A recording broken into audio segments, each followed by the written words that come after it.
Malam semua.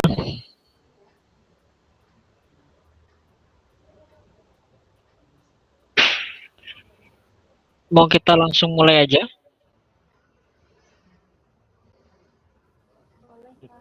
Oke. Kan aku buka dulu ya. Assalamualaikum warahmatullahi wabarakatuh.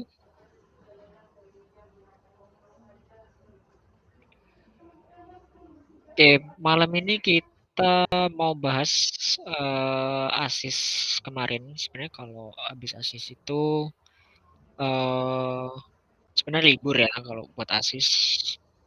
Kalau habis kuis itu sebenarnya libur. Tapi nggak apa, kita bahas untuk kuis yang kemarin. Ntar aku mau share screen dulu.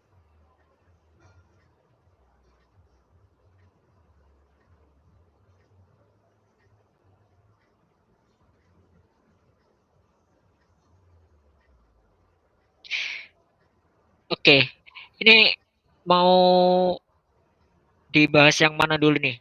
Soal berapa dulu nih yang susah?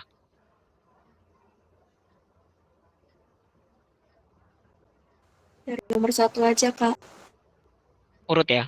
Oke. Kita akan bahas dulu dari soal nomor satu. Di soal nomor satu ini, pertama, mungkin aku pakai Excel aja ya, buat biar lebih gampang.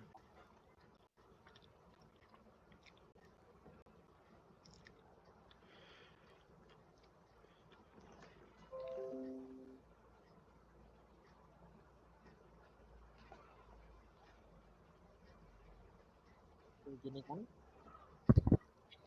Jadi di soal satu ini, Pak Wima itu punya usaha pengadaan barang dan jasa yang dikelola. Artinya Pak Wima ini punya usaha yang usahanya itu adalah usaha pribadi, usaha orang pribadi, bukan usaha yang berbentuk badan. Terus ada statement selanjutnya, Bu Wiwi, istrinya bekerja sebagai manajer di sebuah BUMN. Kemudian perusahaan mempekerjakan karyawan, kantor perusahaan terletak di sebelah rumah. Selain bekerja, Pak Wima juga bekerja sebagai pengajar tidak tetap di beberapa training center. Nah, terus berikut adalah informasi hasil usaha dan penghasilan Pak Wima selama tahun 2020. Sebenarnya yang aku lihat ini dari soal awal, dari Pak Wima memiliki usaha sampai ke Pak Wima penghasilan sampai tahun 2020, ini informasi yang tidak terlalu mendukung atas jawaban ini, atas inti soalnya. Ini sebenarnya ya cuma informasi tambahan aja sebenarnya. Nah, intinya dari pertanyaan pertama, siapa sajakah WP pada keluarga Pak Wima? Nah, ini ada beberapa informasinya. Informasi kartu keluarga Pak Wima per 31 Desember 2024. Jadi Pak Wima di dalam kartu keluarganya itu ada 6 orang, eh, mulai dari istri, anak, mertua, sama saudara, saudara Pak Wima. Nah, sebenarnya inti pertanyaan itu cuma di sini. Terus di soal pertama, Bu Wiwi, istri Pak Wima, lahir 12 Desember 1973, tidak berpenghasilan. Nah, ini sebenarnya kontradiktif ya sama yang pernyataan pertama. Tapi di sini bisa kita anggap saja Bu Wiwi itu tidak memiliki penghasilan. Tapi kalau teman-teman berasumsi Bu Wiwi itu punya penghasilan pun nggak apa-apa. Jadi sama-sama benar ya. Jadi kita coba dulu untuk yang nomor satu. Nah, sekarang yang diminta ini kan untuk menentukan siapa saja sih dari kartu keluarga itu yang dia itu dianggap sebagai wajib pajak tersendiri ya, yang tidak tergabung ada dalam tanggungannya Pak Wima. Di sini Bu Wiwi ini istrinya itu tidak memiliki penghasilan, tidak memiliki penghasilan. Jadi kalau Bu Wiwi itu tidak punya penghasilan, maka otomatis siapapun orang yang dia tidak punya penghasilan, itu otomatis dia bukan wajib pajak. Kenapa? Karena wajib wajib pajak itu harus memenuhi syarat subjektif dan juga syarat objektif sebagai subjek pajak dan juga wajib pajak. Nah, salah satunya adalah dia harus memiliki penghasilan yang di atas PTKP agar dia ditetapkan sebagai wajib pajak. Nah, di sini Ibu Wiwi itu tidak berpenghasilan, maka statusnya di sini Bu Wiwi adalah bukan WP. Jadi kalau misalkan teman-teman berasumsi bahwasanya Bu Wiwi ini memiliki penghasilan, Bu Wiwi itu kan kalau misalkan dia punya penghasilan, maka Bu Wiwi itu bisa bergabung NPWP-nya bersama Pak Wima ataupun memiliki NPWP sendiri kan, yang bisa kita kenal dengan KK ataupun PHMT.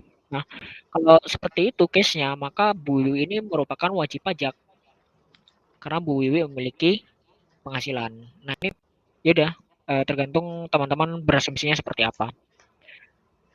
Seperti itu.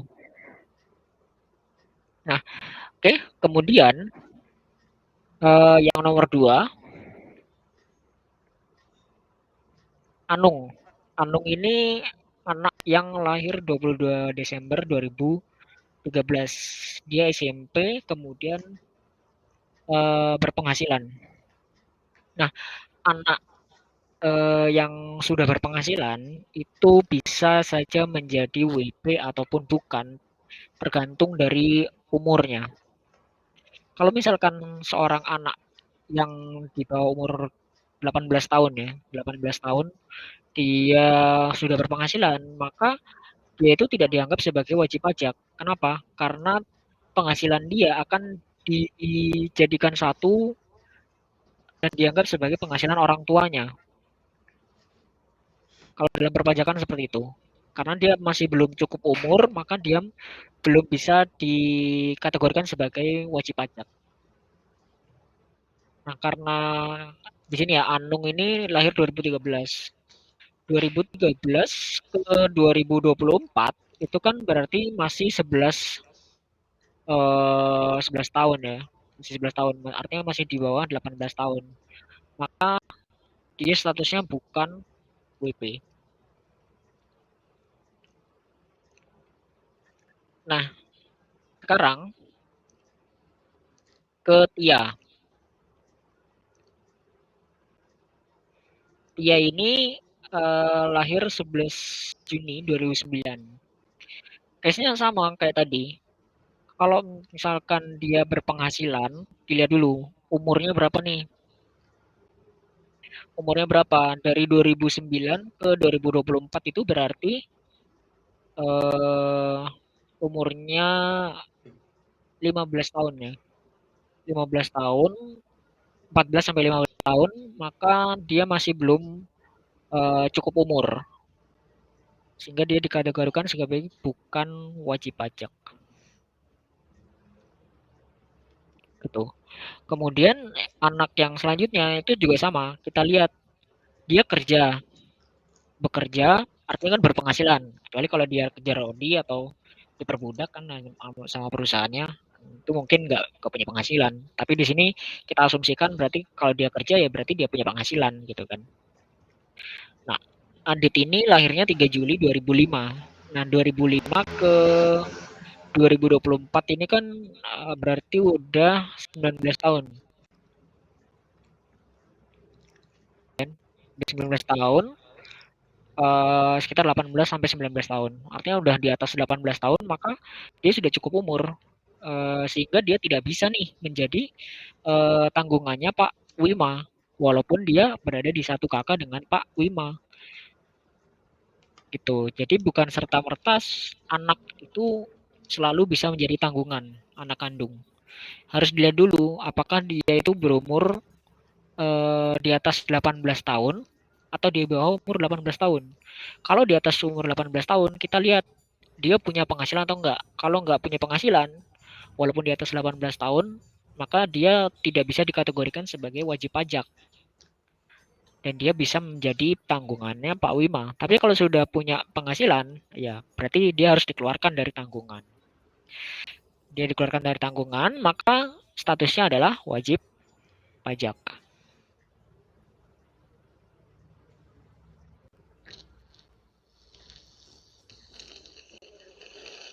Nah, selanjutnya yang nomor 5, Bu Lili, mertuanya Pak Wima ya, berarti ibunya Bu Wiwi.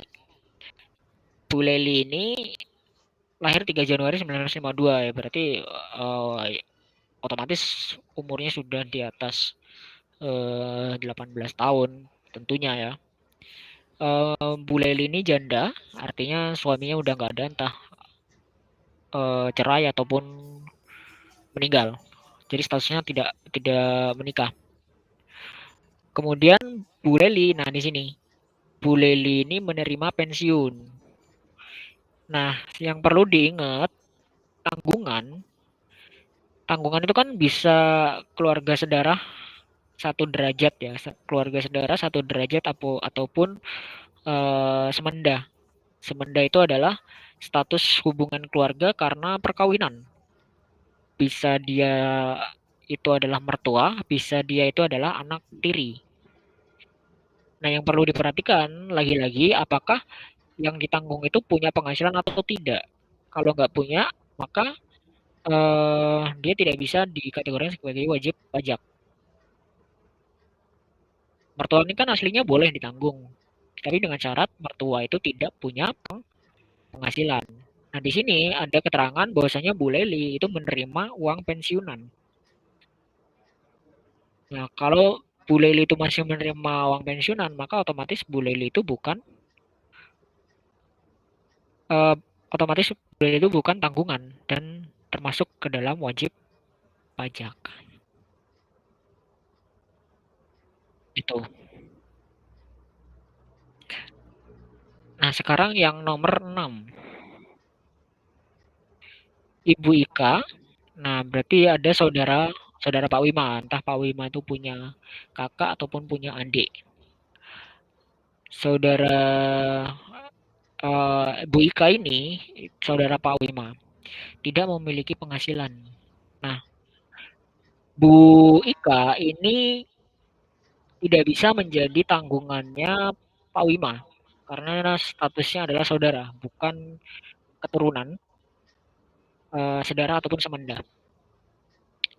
Nah, tapi karena Bu Ika ini tidak punya penghasilan, otomatis Bu Ika ini tidak punya kewajiban untuk melaporkan SPT dan dikategorikan sebagai bukan WP.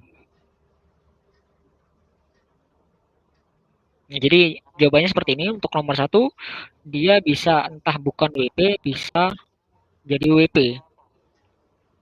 Tergantung bagaimana case-nya. Apakah Bu Wiwi itu punya penghasilan ataupun tidak.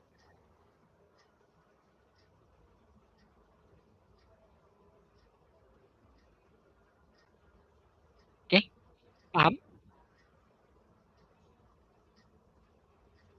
Oke, kita lanjutkan ke nomor 2-nya.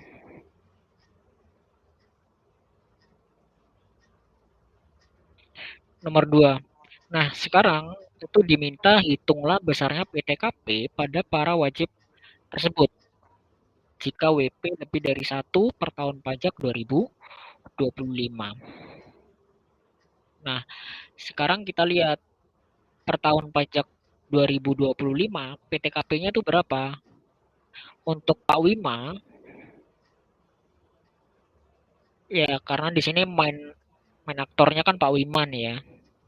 Pak Wima PTKP-nya adalah berapa? Pertama ada yang dihitung adalah istrinya. Istri, kemudian anak, si Anung ini ya.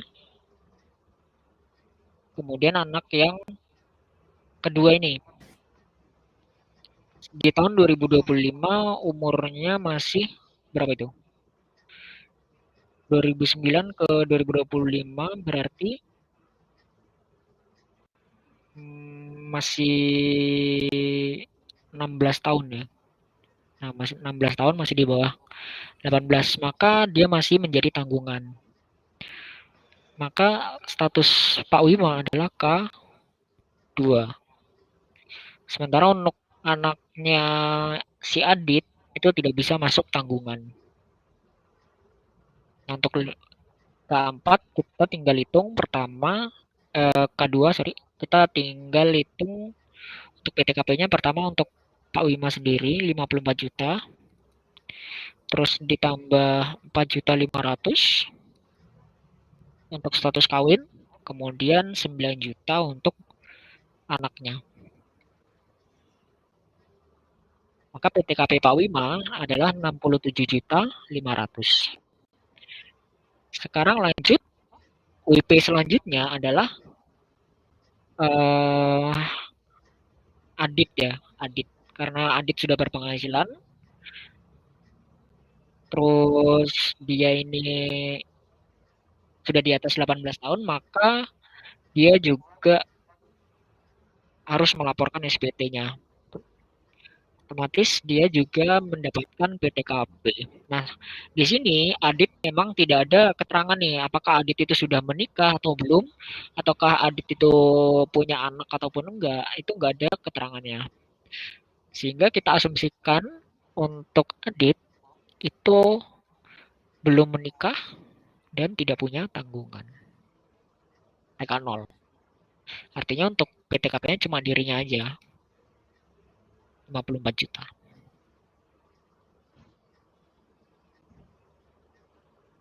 Terus lanjut Bu Leli.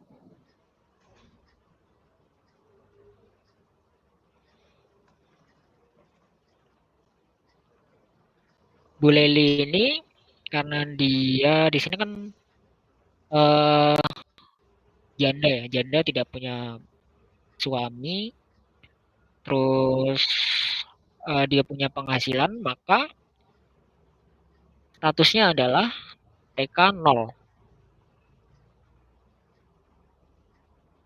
Nah, kenapa kok Bu Ika ini nggak masuk eh, tanggungannya Bu Leli? Bu Ika kan nggak punya penghasilan. Nah, ini kita harus lihat dulu.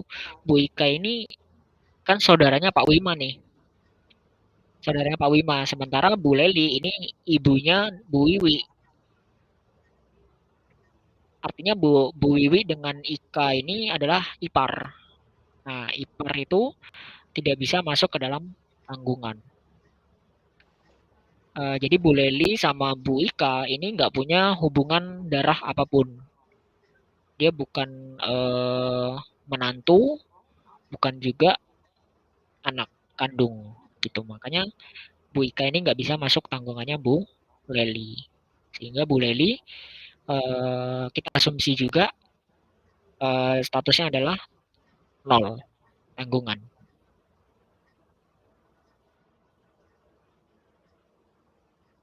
Nah, sementara untuk Bu Ika itu hmm, dia bukan WP ya, sehingga dia tidak punya PTKP. Begitu. Oke, gampang ya nomor satu. Ada yang mau ditanyakan?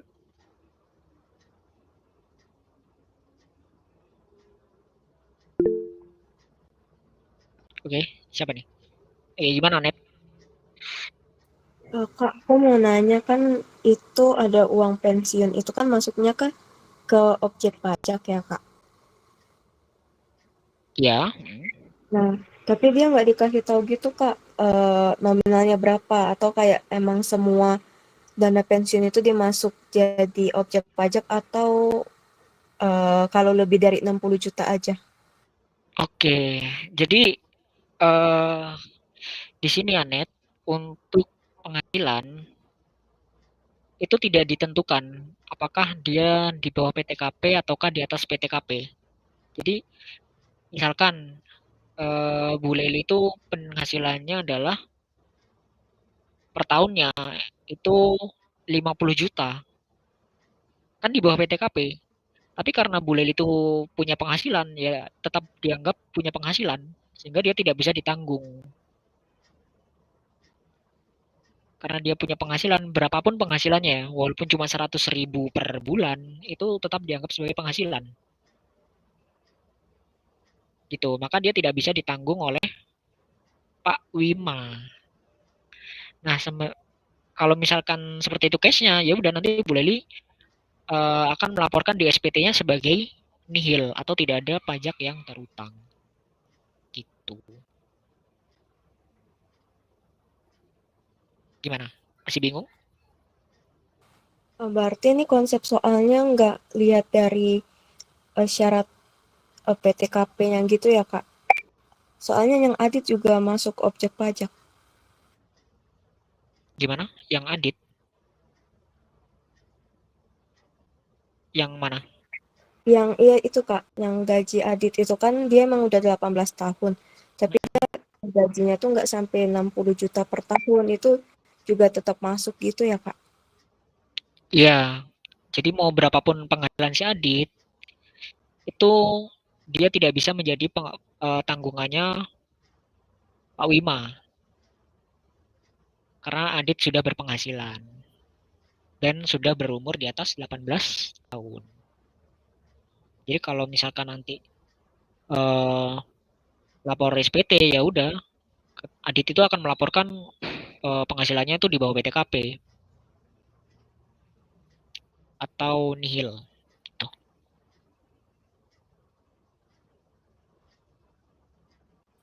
Oke, Kak. Makasih, Kak.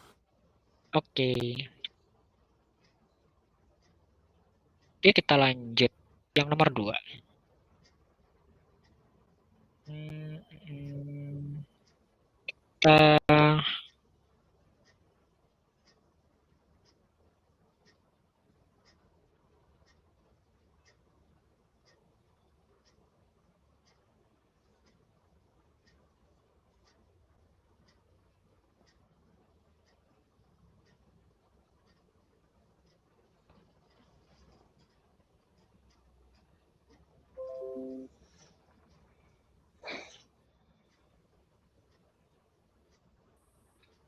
oke untuk yang soal kedua ini eh, pertama adalah mengenai beberapa deductible expense yang dia tuh dibahas di Undang-Undang PPH. Kemudian ada beberapa sumbangan ataupun bantuan, dan mayoritas ini adalah bebannya adalah berbentuk sumbangan. Baru yang terakhir ada natura, natura yang apakah dia itu boleh dibebankan ataupun tidak boleh dibebankan. Nah sekarang kita pahami dulu. Jadi tadi kan sudah ada keterangannya ya kan, Pak Wima itu pengusaha orang pribadi lah. Dia memiliki toko elektronik terbesar di kota Surabaya. Terus Pak Wima ini memiliki pengeluaran dari toko Pak Wima selama tahun 2024. Nah, jika begini case-nya, maka kita menganggap bahwasanya Pak Wima itu adalah pengusaha yang menggunakan pembukuan.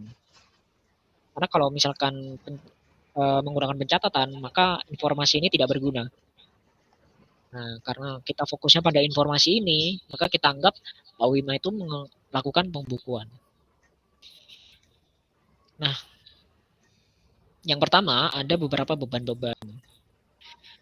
Biaya air dan listrik termasuk untuk kepentingan rumah sebesar 4 juta dan 1 juta untuk pembayaran pulsa anak dan istri Pak Wima. Oke. Nah, biaya air dan listrik itu sebenarnya adalah deductible expense. Ini dari sudut pandang usahanya Pak Wima ya. Usaha Pak Wima bukan dari sudut pandang pribadi Pak Wima, tapi dari sudut pandang usaha. Nah, untuk biaya air dan listrik, kalau dia itu berhubungan dengan 3M, mendapat, menagih, dan memelihara penghasilan, maka dia itu boleh dibebankan. Jadi untuk menentukan apakah dia itu deductible expense ataupun non deductible expense, patokannya cuma 3M itu. Apakah dia berkaitan dengan menagih, mendapat, dan memelihara. penghasilan. Kalau misalkan dia berkaitan dengan usaha, maka ya oke, itu boleh dibebankan. Tapi kalau nggak berkaitan dengan usaha, nah itu baru nggak boleh dibebankan. Nah, tapi nanti ada beberapa aturan yang diatur secara spesifik di dalam entah itu PMK, PP ataupun di Perdirjen pajak. Nah, sekarang kita lihat biaya air dan listrik. Termasuk untuk kepentingan rumah. Nah, ini yang 4 juta ini adalah biaya air dan listrik untuk kepentingan rumah. Terus yang 1 juta ini itu untuk membayar pulsa anak dan istri Pak Wima. Nah, karena dia itu sama-sama eh, karena dia itu sama-sama untuk kepentingan pribadi ya, bukan untuk kepentingan usaha, maka dia tidak boleh dibebankan atau dia adalah non deductible expense. Gitu. Nah, sekarang yang kedua, beban gaji. Beban gaji termasuk untuk membayar pembantu keluarga Pak Wima sebesar 36 juta. Oke. Nah, aslinya gaji itu boleh dibebankan, tapi gaji untuk karyawan usahanya. Jadi kan kalau dia karyawan toko elektronik ya berarti karyawan-karyawan di toko elektroniknya aja yang bisa dibebankan gaji dari karyawan toko elektronik saja. Sementara untuk pembantu keluarga ini kan untuk urusan pribadi. Dia nggak ada urusannya sama toko elektronik. Maka dia tidak boleh dibebankan walaupun dia judulnya adalah gaji. Sehingga untuk gaji pembantu di rumahnya itu adalah non deductible expense.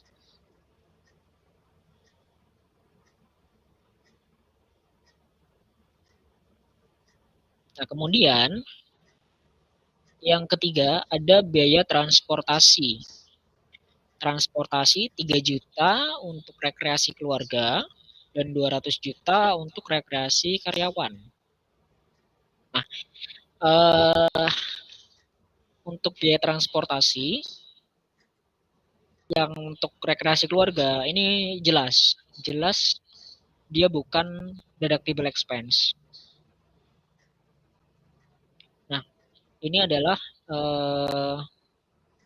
sesuatu hal yang tidak berhubungan sama sekali dengan usaha. Maka yang 3 juta ini otomatis menjadi non deductible expense.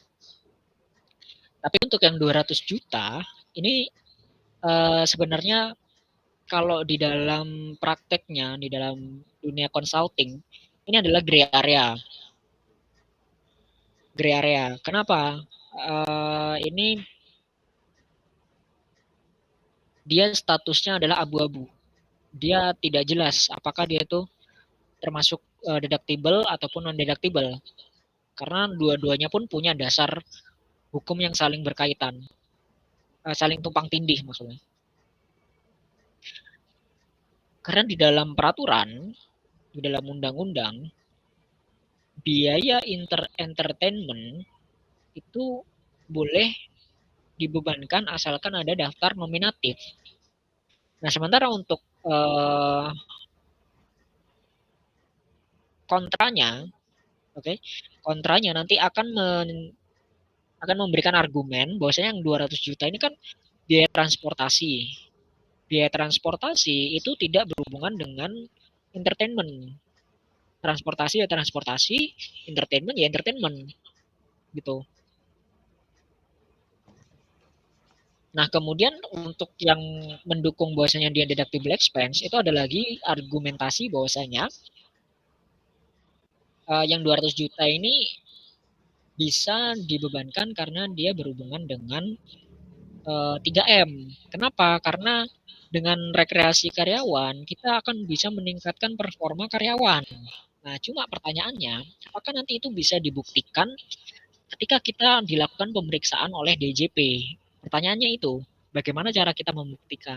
Nah, makanya ini akan masuk ke dalam gray area. Sebenarnya ini kalau kita pelajari di perkuliahan, ini sangat rumit ya, sangat rumit argumentasinya. Karena kalau dalam kuliah biasanya kita belajarnya apakah dia boleh atau tidak, absolut. Tapi kalau di dalam dunia consulting, ini tuh akan menjadi bahan perdebatan antara DJP dan juga perusahaan. Nah, tapi di sini posisinya adalah dia lebih banyak condongnya pada hal-hal yang tidak secara langsung mendukung usaha, yaitu rekreasi karyawan ya, transportasi untuk rekreasi karyawan, sehingga dia condongnya adalah kepada non deductible expense. Jadi yang 4 juta ini non deductible, sorry, yang 3 juta ini non deductible, yang 200 juta ini juga non deductible.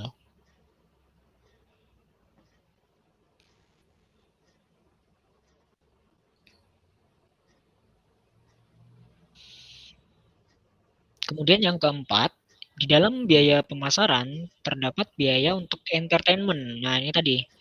Biaya entertainment itu boleh dibebankan asalkan ada daftar nominatif.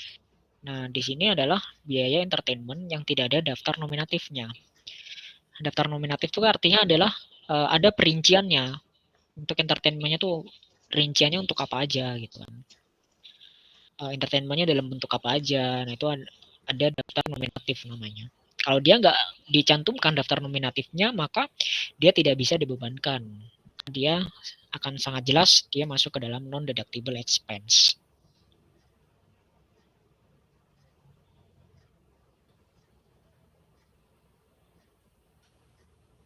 Nah, sekarang biaya lain-lain ya.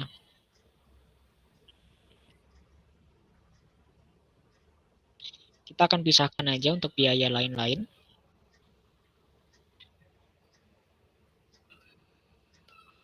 Biaya lain-lain yang pertama ada sumbangan partai politik.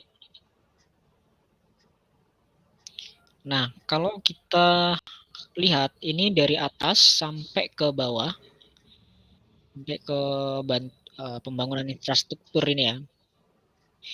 Ini bentuknya adalah sumbangan. Nah, kalau bentuknya adalah sumbangan, maka kita mengacunya pada PP 93 tahun 2010. Nah, sekarang kita coba buka untuk aturannya.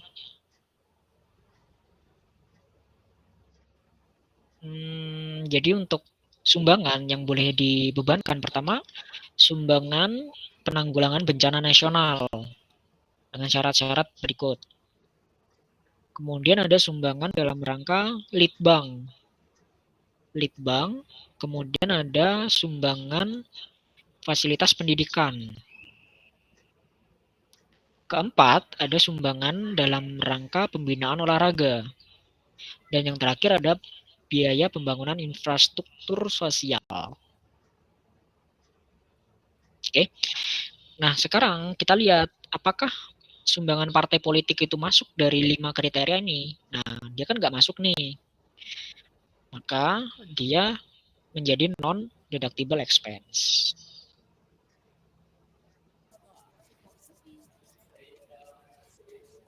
Oke. Yang kedua, ada sumbangan pendidikan.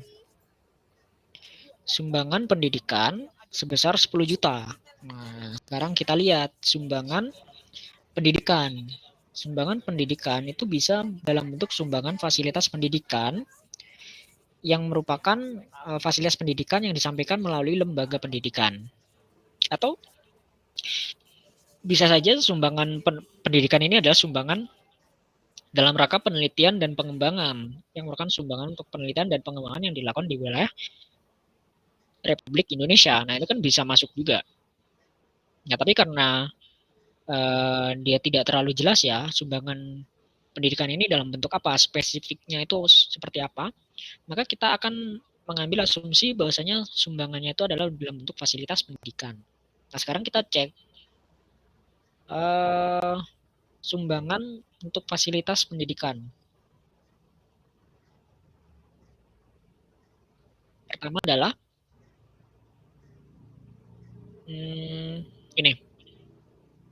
Sumbangan sebagaimana yang dimaksud dalam pasal 1 huruf A, B, C, D. Tadi kan termasuk benangnya adalah sumbangan infrastruktur pendidikan. Nah, itu boleh diberikan dalam bentuk barang ataupun uang.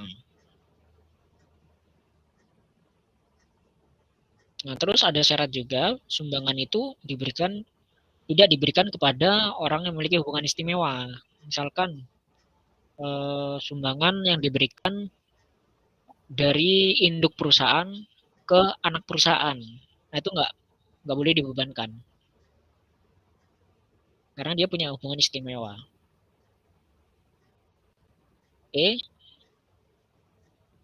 Nah, untuk lain-lainnya ada lembaga penerima sumbangan itu wajib memberikan laporan penerimaan sumbangan. Nah, jadi untuk ketentuan nominal nggak ada ketentuan ya untuk yang pendidikan ini, maka dia bisa dibebankan deductible.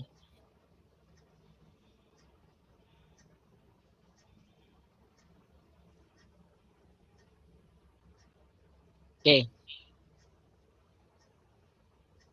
Oke, pertama untuk eh, sumbangan parpol, kemudian sumbangan pendidikan. Yang ketiga, ada sumbangan untuk pembangunan masjid. Nah, kita lihat pembangunan masjid. Ada nggak pembangunan rumah ibadah di sini? Pembangunan masjid. Ah, ini bisa masuk ke dalam biaya pembangunan infrastruktur sosial yang merupakan biaya untuk keperluan membangun sarana dan prasarana untuk kepentingan umum dan bersifat nirlaba. Nah, ini kan masih terlalu umum ya, masih terlalu umum. Bentuk infrastruktur yang dimaksud itu seperti apa, kemudian sarana prasarana itu dalam bentuk apa, ini kan masih belum kita tahu karena bentuknya masih sangat umum. Nah, sekarang kita coba cek di paragraf penjelasan.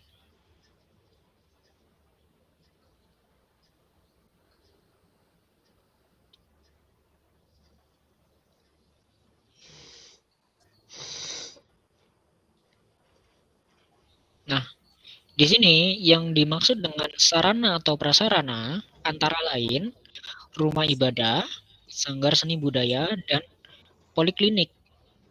Itu. Jadi sarana atau prasarana itu hanya berbentuk rumah ibadah, sanggar seni budaya, dan poliklinik. Cuma 3 ini doang. Gitu. Nah, tadi kan pembangunan masjid. Masjid ini termasuk rumah ibadah. Nah, sekarang ada peraturan lainnya enggak? Kita lihat di pasal 3. Besarnya nilai sumbangan atau biaya pembangunan infrastruktur sosial yang dapat dikurangkan dari penghasilan bruto sebagaimana dimaksud dalam pasal 1 untuk 1 tahun dibatasi tidak melebihi 5% dari penghasilan neto fiskal tahun pajak sebelumnya. Artinya ada pembatasan nominal di sini. Ada pembatasan nominal sehingga kita harus tahu biaya neto tahun sebelumnya itu berapa. Tapi di sini nggak ada kan, nggak ada keterangan penghasilan penghasilan neto tahun sebelumnya itu berapa. Nah, sehingga kita asumsikan bahwasanya untuk pembangunan masjid yang 3 juta ini adalah tidak lebih dari 5%. Maka jawabannya adalah deductible dengan catatan jika jumlah beban itu tidak lebih dari 5% dari penghasilan neto tahun sebelumnya. Gitu.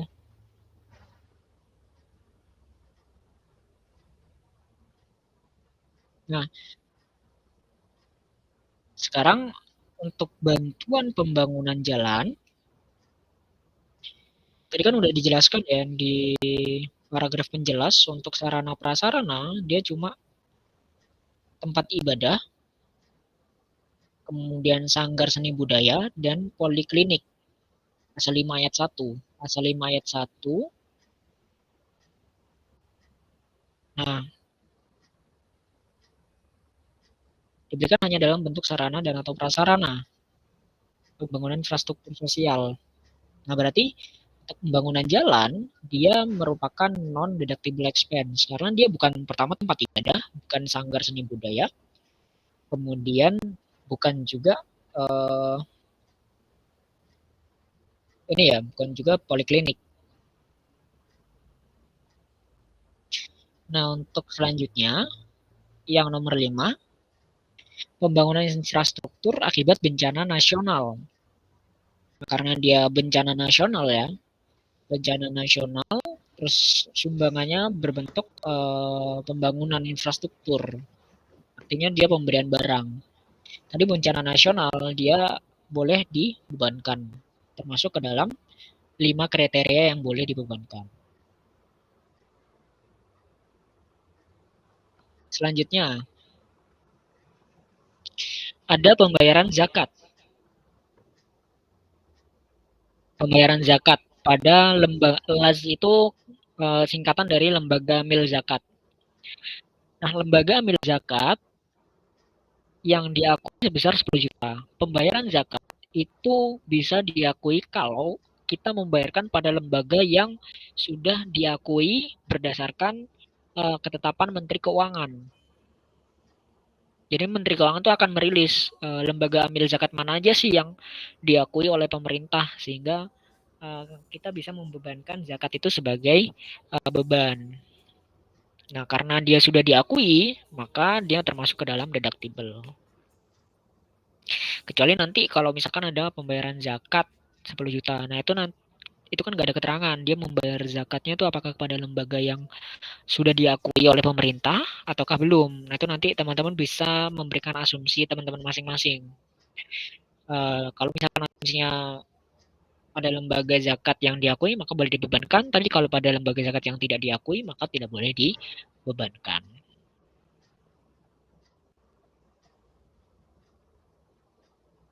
Lanjut, nomor 7, ada pajak bumi dan bangunan 800.000 untuk rumah pribadi. Nah, teman-teman perlu diketahui ya, untuk pajak-pajak yang telah dikeluarkan itu ada pajak yang sudah dibayar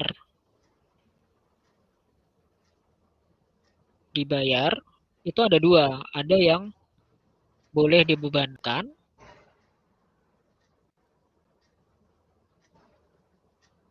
ada yang tidak boleh diakui sebagai beban.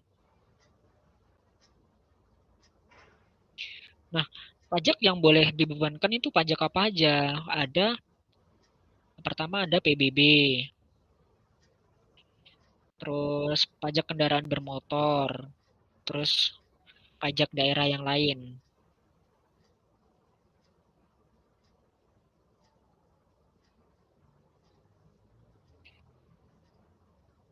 Kemudian ada juga PPN. PPN tuh boleh dibebankan.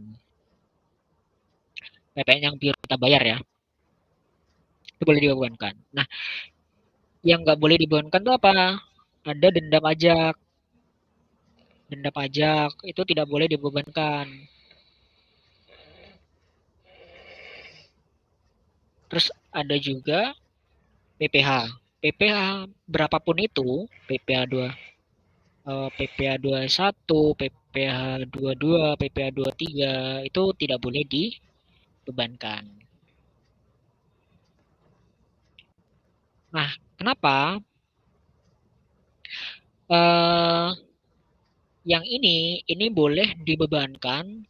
Kenapa? Karena eh, PPh, PBB, PKB, kemudian pajak daerah itu dia tidak menjadi kredit pajak. Nah, yang seperti kemarin udah diajarkan kan tentang kredit pajak, nah PBB, PKB, terus pajak daerah itu kan tidak menjadi kredit pajak sehingga tidak mengurangi pajak terutang sehingga dia boleh dibebankan. Nah, sementara PPh, PPh 21, 22, 23, 24, 25 itu kan bisa menjadi kredit pajak. Sehingga kalau misalkan dia diakui sebagai beban, maka akan terjadi double pengakuan. Udah mah eh, diakui sebagai beban, dia mengurangi penghasilan, dia juga ngurangin PPh yang terutang. Nah, itu kan nanti akan terjadi double pengakuan. Nah, sementara untuk yang denda pajak, ini adalah suatu bentuk hukuman, ya kan? Suatu bentuk hukuman, sehingga ini diharapkan dengan dia tidak boleh diakui sebagai beban, kemudian tidak boleh diakui sebagai eh, kredit pajak, artinya kan tidak dibebankan kepada tidak dikurangkan pada dua-duanya kan, tidak mengurangi penghasilan, tidak juga mengurangi PPh terutang. Nah, diharapkan itu akan menimbulkan efek jerah. Jadi kenapa dia tidak boleh dibebankan? Nah, di nomor 7, PBB ini harusnya adalah deductible expense, tapi perlu dilihat dulu PBB-nya tuh untuk keperluan usaha ataukah untuk keperluan pribadi. Nah, di sini kan untuk rumah pribadi, bukan untuk keperluan kantor, bukan? Maka untuk yang PBB ini, dia dari yang asalnya deductible menjadi non deductible karena digunakan untuk kepentingan pribadi. Nah, sekarang yang nomor 8, Pak Wima dikenakan PPh 25 setiap bulan sebesar 20 juta. 20 juta. Nah, untuk PPh 25 dia masuk ke sini ya. PPh dia tidak boleh dibebankan karena dia nanti akan digunakan sebagai kredit pajak.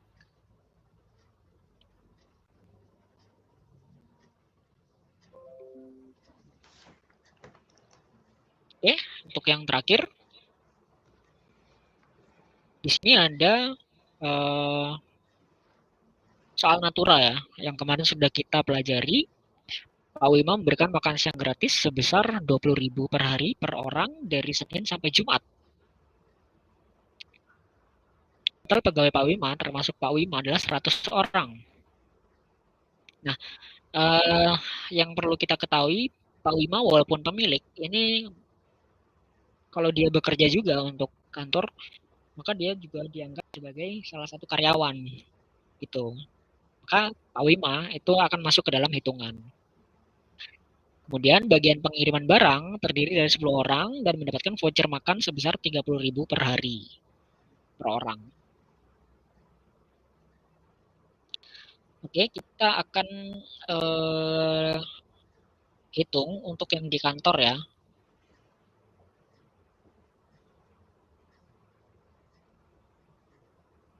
Yang perlu teman-teman ingat, 200.000 ini harus 20.000 ini harus diberikan kepada seluruh karyawan. Seluruh karyawan itu 100 orang. Nah, 100 orang ini include si 10 orang ini, teman-teman. Tapi karena 10 orang ini jarang di kantor kan, maka dia ada voucher khusus sendiri. Nah, sekarang yang di kantor itu harus hitung per orang per bulannya itu berapa sih? Maka 20.000 dikali berapa? Senin sampai Jumat itu ada 5 hari. Dikalikan 5 dan dalam satu bulan ada 4 minggu. Maka yang makan di kantor itu 400.000. Artinya masih di bawah 2 juta kan. Maka voucher itu batasnya adalah 2 juta.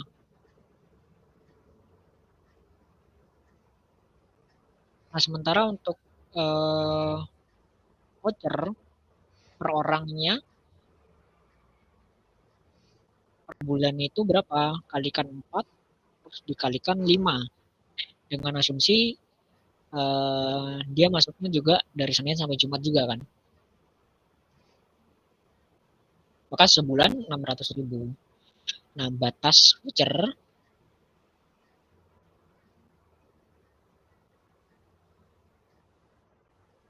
itu adalah 2 juta. Nah, yang makanan di kantor ini pasti adalah deductible non deductible expense, berapapun itu jumlahnya. Sementara yang voucher batasnya adalah 2 juta. 2 juta. Jadi kalau masih di bawah 2 juta, maka statusnya adalah non-deductible expense.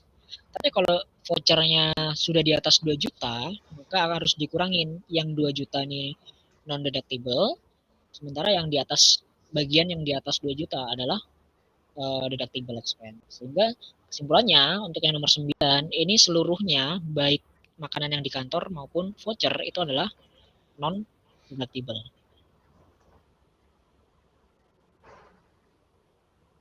Seperti itu. Oke, ada yang mau ditanyakan? Yang nomor 2 ini?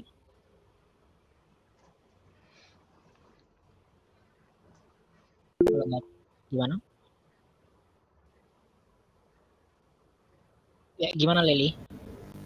Kak, izin bertanya untuk yang nomor 1 biaya lain-lain itu, kalau semisal kan itu kan termasuk dengan yang di rumah ya Kak ya, kalau nggak salah. Yang bukan biaya lain-lain, yang atasnya lagi. Yang biaya air dan listrik itu kan termasuk untuk kepentingan rumah. Berarti kan itu include kepentingan perusahaan sama kepentingan rumah. Kalau asumsinya nanti itu untuk kepentingan perusahaan itu deductible expense, kemudian untuk kepentingan rumah itu non-deductible expense itu gimana ya Kak ya?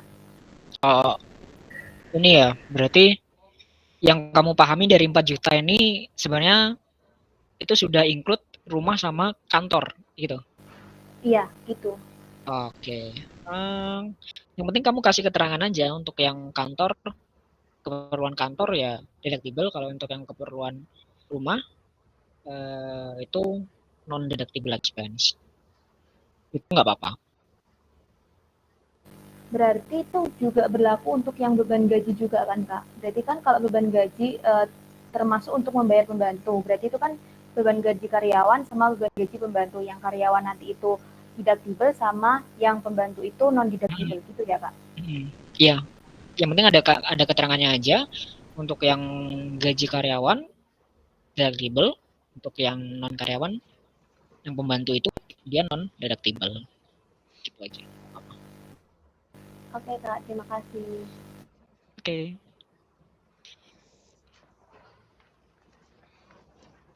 Oke, kita lanjut ke nomor 3.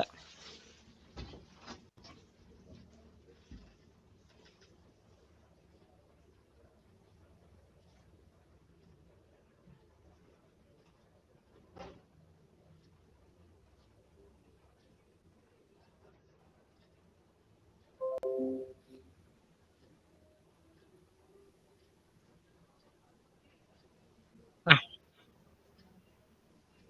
oke, pertama kita harus mengidentifikasi kewajiban pajak untuk Pak Wima selama tahun 2025. Selama tahun 2025 nih harus apa aja sih Pak Wima? Nah, Pak Wima itu kan punya ini ya. Pak Wima itu punya usaha ya kan? Punya usaha, kemudian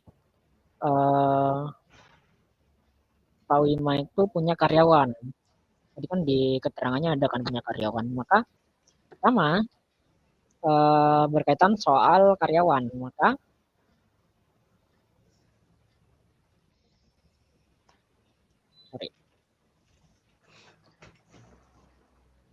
untuk yang pertama adalah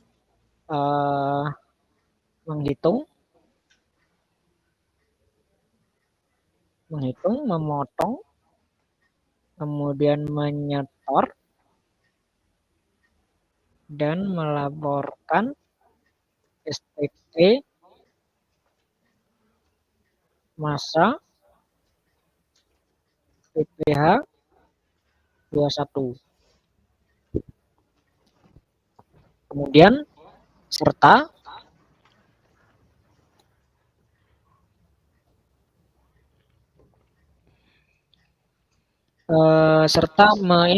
menyerahkan bukti potong.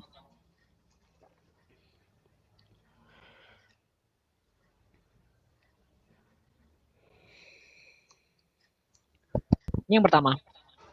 Berkaitan sama ini ya. Berkaitan sama PPh 21. Kemudian untuk ininya sendiri, untuk perusahaannya sendiri, maka dia harus melaporkan SPT ya, SPT.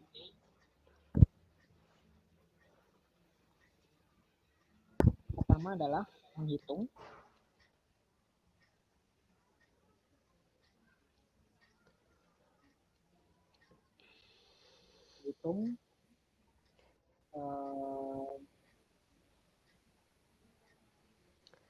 dan melaporkan SPT tahunan.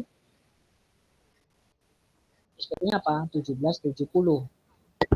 Karena apa? Karena usahanya adalah usaha pribadi, tidak berbentuk badan. Kalau berbentuk badan, maka nanti SPT-nya adalah 1771. Tapi karena dia usaha pribadi, maka dia pakai SPT tahunan 1770. Hitung dan melaporkan SPT tahunan 1770 serta melunasi kurang bayar jika ada. Misalkan dalam penghitungannya ada kurang bayar, maka dia harus melunasi ya kurang bayarnya itu. Kemudian jika dia termasuk PKP, ingat ya kemarin pernah kita bahas PKP, pengusaha kena pajak, itu tidak ada hubungannya sama pajak penghasilan. Tidak ada hubungannya sama PTKP. PKP ini adalah hubungannya dengan PPN. Nah, kalau dia termasuk PKP, maka dia harus menghitung, memungut, menyetor, dan melaporkan SPT masa depan.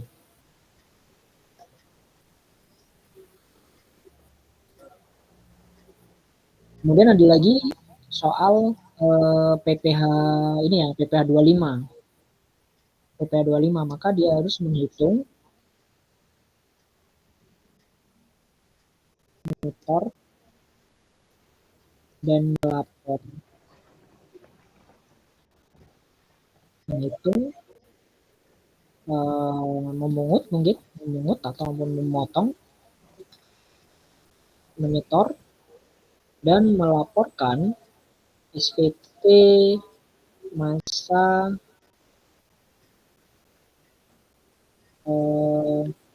PPh lainnya jika ada transaksi yang berkaitan dengan PPh tersebut. Misalkan PPh 23. PPh 23 ada apa aja? Nah, itu nanti harus dilaporkan. Nah, kemudian misalkan PPh 4 ayat 2 tentang sewa tanah bangunan. Nah, itu kalau ada dalam usahanya maka dia harus melaporkan SPT-nya.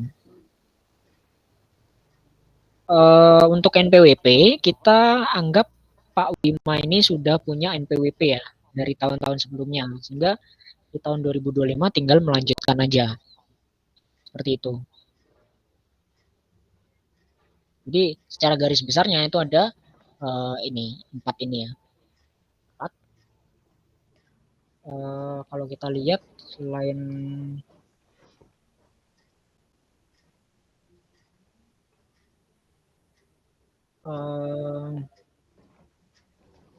itu udah nggak ada lagi ya. Cuma PPh 25. PPh 25 sama PBB. Nah, PBB itu juga harus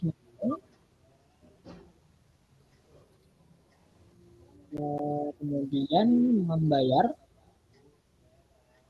dan membayar PBB yang terutang.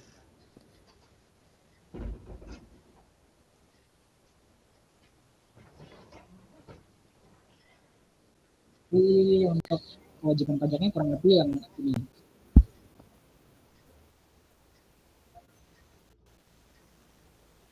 Kemudian ada lagi Hmm, oh enggak. Jadi selain itu udah selesai ya. Nah, sekarang yang nomor 2. Yang nomor 2, Pak Wima menyetorkan PPh 25 bulan Januari 2025 sebesar 20 juta pada 20 Februari 2025. Jika batas akhir menyetoran PPh 25 adalah tanggal 15 bulan berikutnya, Anda diminta untuk, nah, eh, yang perlu diingat ya teman-teman, untuk PPh sekarang, menurut peraturan yang terbaru, PMK yang keluar di tahun 2024 akhir kemarin, untuk penyetoran PPh itu disamaratakan. Untuk penyetorannya adalah tanggal 15 dan pelaporan adalah tanggal 20. Kalau kemarin kan ada penyetoran oleh bendahara, itu kan beda tanggalnya, penyetoran oleh bendahara, kemudian atas ekspor impor, itu beda tanggalnya. Tapi kalau sekarang itu disamakan. Untuk tanggalnya adalah tanggal 15 untuk penyetoran, kemudian pelaporannya adalah tanggal 20 Februari tahun 2025. Nah, sekarang untuk yang A, diminta untuk mengidentifikasi sanksi pajak apa yang melekat atas kelalaian tersebut. Nah, kelalaiannya apa? Dia terlambat untuk menyetorkan PPh 25. Maka apa sanksinya kalau terlambat? Maka dia akan dikenakan sanksi bunga.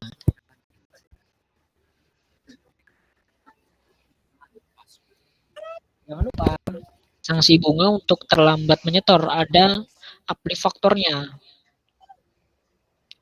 Aplifaktor 5%. Ada sanksi administrasi enggak? Enggak ada.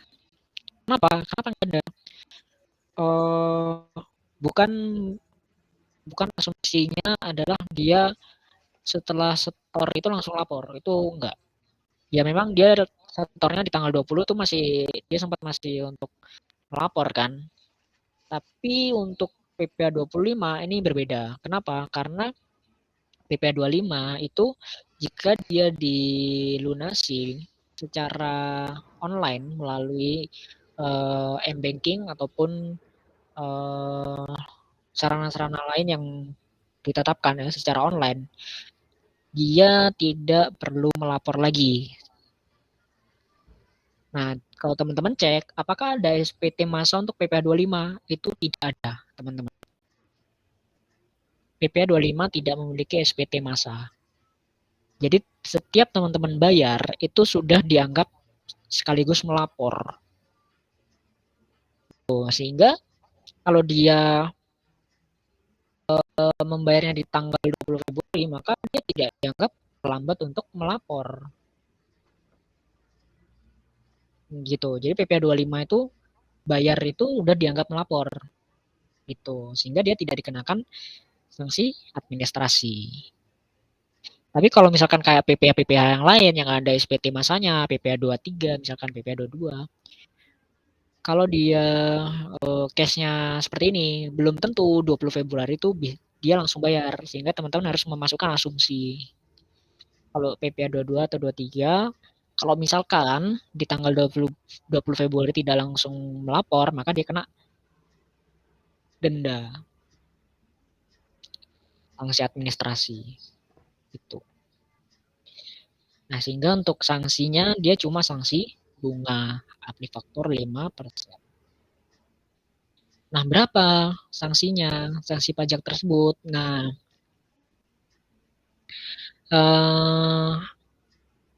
di sini kan tidak ada suku bunganya nih. Nggak ada suku bunganya, maka kita tidak bisa menghitung secara langsung. Nah, teman-teman boleh untuk menuliskan rumusnya aja. Nah, rumusnya apa? Ada suku bunga yang harus teman-teman ingat. Teman-teman harus membedakan antara suku bunga dengan tarif bunga. Kalau suku bunga acuan, ya, suku bunga acuan itu dia belum ditambah aplifaktor 5%. Tapi kalau tarif bunga, dia itu sudah ditambah dengan uplift factor. Jadi itu bedanya, suku bunga sama tarif bunga. Nah, untuk rumusnya kita gunakan suku bunga. Suku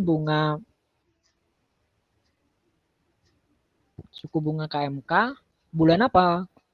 Suku bunga ini terbitnya tiap bulan ya.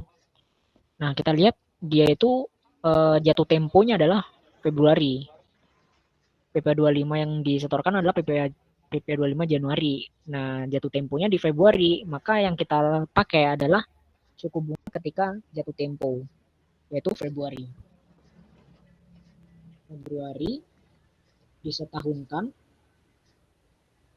kemudian ditambah 5%. Setelah itu dibagi 12.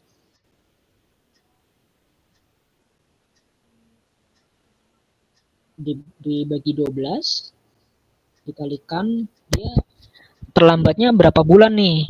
Oh, dia terlambatnya cuma 1 bulan. Nah, ya udah berarti tinggal dikalikan 1 bulan, baru dikalikan jumlah yang harus dibayar. Apa?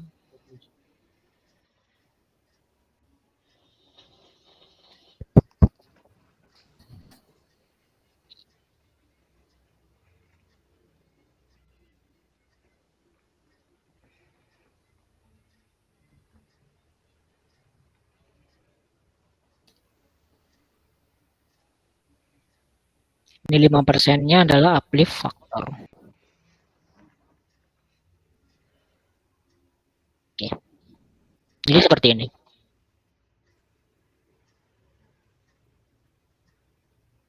Oke, jadi ada yang mau ditanyakan?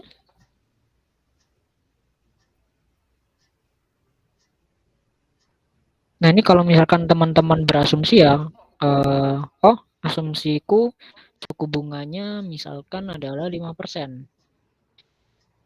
Atau misalkan, biar gampang 12% gitu. 12%, nggak apa-apa. Teman-teman masukkan 12%, tambah 5%, bagi 12, itu nggak apa-apa.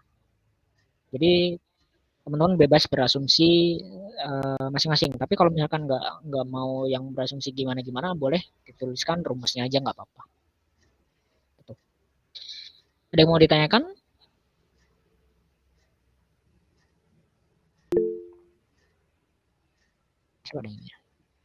Gimana, Dar? Kak, sebelumnya izin bertanya, Kak. Kalau suku bunga KMK Februari itu, KMK tuh biasanya dilihat di mana ya, Kak? Soalnya kalau kita lihat di Google tuh beda-beda gitu, Kak. Oke. Kalau suku bunga, sebenarnya suku bunga yang digunakan itu biasanya adalah suku bunga tengah BI. Suku bunga, kalau yang ini ya, suku bunga itu biasanya yang dipakai adalah suku bunga tengah BI, Bank Indonesia. Itu sebenarnya yang dijadikan dasar acuan oleh Kementerian Keuangan. Nah, sekarang biasanya dari suku bunga BI itu, suku bunga tengah BI bulan Februari, itu kemudian diolah tuh sama Kementerian Keuangan, ditambahkan dengan uplift factor. Nah, hasil pengolahan suku bunga ditambah dengan uplift factor sama Menteri Keuangan itu akan ditetapkan di dalam keputusan Menteri Keuangan KMK. Jadi KMK tiap bulan tuh ada. Nah, sekarang coba ya kita lihat.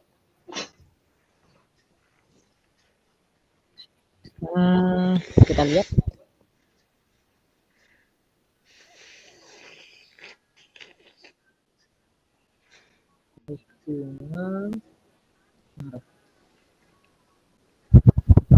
Nah, ini. Dia ada PDF-nya kayak gini.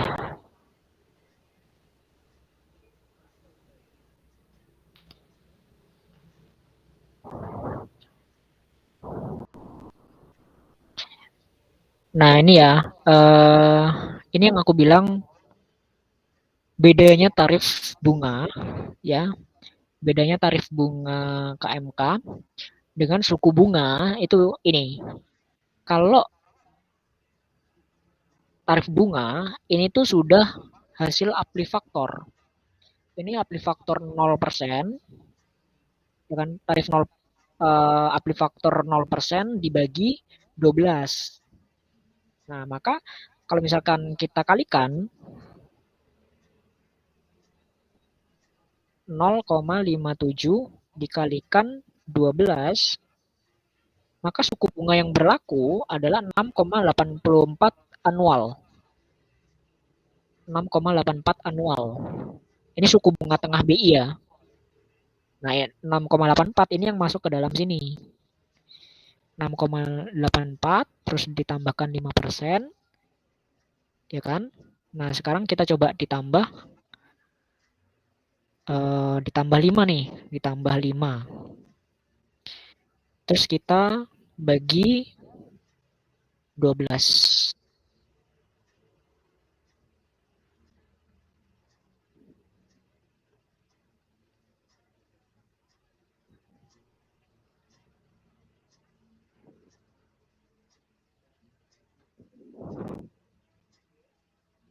Nah, sama kan? 0,99%.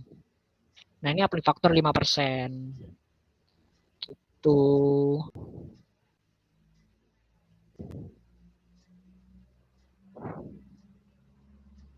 Gitu ya. Paham nggak, Dara? Oke Kak, paham Kak. Terima Oke. kasih.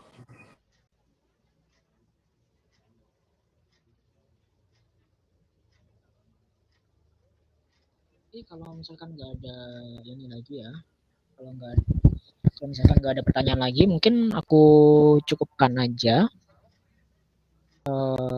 Terima kasih semuanya. Nanti untuk jawabannya nanti aku akan upload di Drive. Teman-teman bisa ini bisa cek nanti di Google Drive.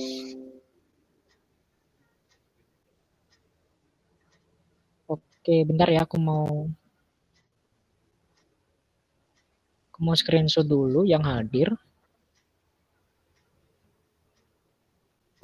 Tambahan nilai.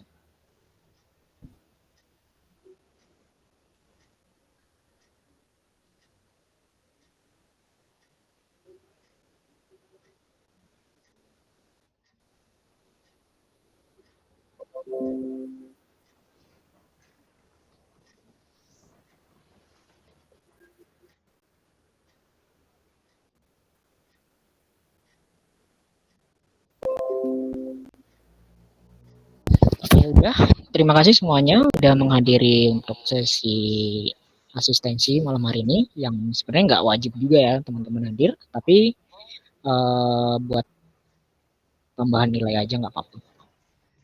Selamat malam semuanya, aku akhiri.